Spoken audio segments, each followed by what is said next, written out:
nagsisikap po kami para po mag-enroll. So, galing po kami sa DED program.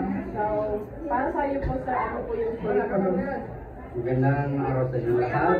Ako po si Muhammad Noor Malik, Program Head of Bachelor of Elementary Education here at CFCS.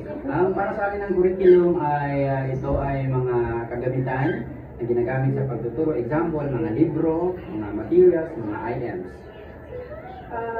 Mahalaga po ba yung ang curriculum po? Yes po, sobrang halaga ng curriculum dahil ito yung ginagamit natin para matuto ang mga bata mag-aaral. Ano po yung connection ng curriculum po sa CHED po? Ang connection ng curriculum sa CHED ay sila yung nagbibigay ng curriculum. Binababa nila ito mula sa iba't ibang institution at kami naman ng mga guro ang nagpapalagana dito. Maraming salamat po. Maraming salamat. Hello, magandang umaga po sa inyo, ma'am. Narito po kami upang makipanayan tungkol po sa curriculum. Pero bago tayo magsisimula, magpapakilala muna ako at the same time kayo rin po. So, ako nga po pala si Tahir Muhammad Salazar, coming from the Bachelor of Elementary Education, BSP. Maaari po ba namin malaman na inyong pangalan, ma'am? Okay, so ako si Farhana A. Musa, nagtuturo ng mga Filipino subjects at General Education sa BEd program. So, ang unang katanungan po namin, ma'am, is para po sa inyo, ma'am, ano po ba ang curriculum? Ang curriculum ay actually napakalawak kung ito ay ating ipapaliwanag. Ngunit para sa akin, ang curriculum ay ito ang nagsisilbing guide ng mga guro para sa pagkatuto o pagbibigay nila ng mga kaalaman sa mga mag-aaral. Maraming salamat. So, sa tingin niyo po ba, ma'am, gaano po ba ka-importante ang curriculum? Mahalaga ang curriculum kasi kung walang curriculum, maaaring sabog yung matutunan ng bata kasi hindi alam saan patungo. Dahil ang curriculum ay siya nga nagiging guide kung ano ba ang dapat matutunan at dapat ituturo ng isang guro. Maraming salamat po. So, ano po ba ang connection ng curriculum at saka sa CHED po, ma'am? Ang CHED ang siyang nagbibigay ng curriculum na siyang sinusunod naman ng mga guro na siyang inaaral or binibigay na yun nga, guide para dun sa pagkatuto or mga aralin ng mga mag-aaral. Maraming salamat po, ma'am, sa inyong kooperasyon. Maraming salamat. Welcome. Okay. Ako si Mohamed Pinulamutan. Ang masasabi ko sa curriculum ay nakakatulong ito sa guro para maging kaibigan ito. Ako si Johan Galuso. Ang masasabi ko lang sa curriculum is ito yung source of learning natin na mag-aaral at saka teaching. Hello, ako po si Raida Ekstaya.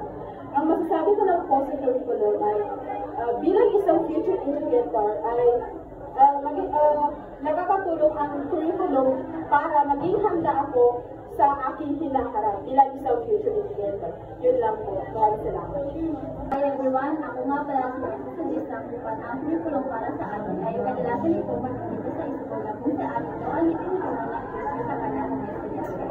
Okay, so hello everyone, my name is Mark Joseph. So para sa atin ang curriculum is napakalaking halaga ito para sa ating mga future educator dahil ito ay nai-improve pa lalo ang ating mga skills.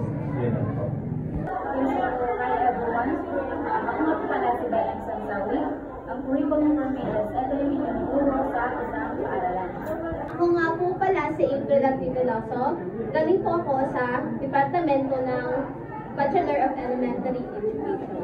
O para po sa akin, ang curriculum ay itong makabagong pamamaraan ng pagtuturo. At napakahalaga nito na ating pag-aralan bilang isang future educator sapagkat sa pamamaraan ng ating pag-aaral ay malalaman natin kung ano nga ba ang nilalaman ng curriculum at nasa sa atin na ito kung paano natin ito ipapamalas sa hinaharap nating mga estudyante sa near future. Kaya bilang estudyante ng Bachelor of Elementary Education, kailangan na mag-aral tayo ng maayos at alaman natin kung ano nga ba ang nilalaman ng tinatawag natin na curriculum. Yun lamang po at maraming salamat. Hello everyone. So by the way, I am Tahir Muhammad Salazar, coming from the Bachelor of Elementary Education, third year. So ang masasabi ko lang po para sa akin ang curriculum is ito po yung tinatawag natin which is the development or the progressor.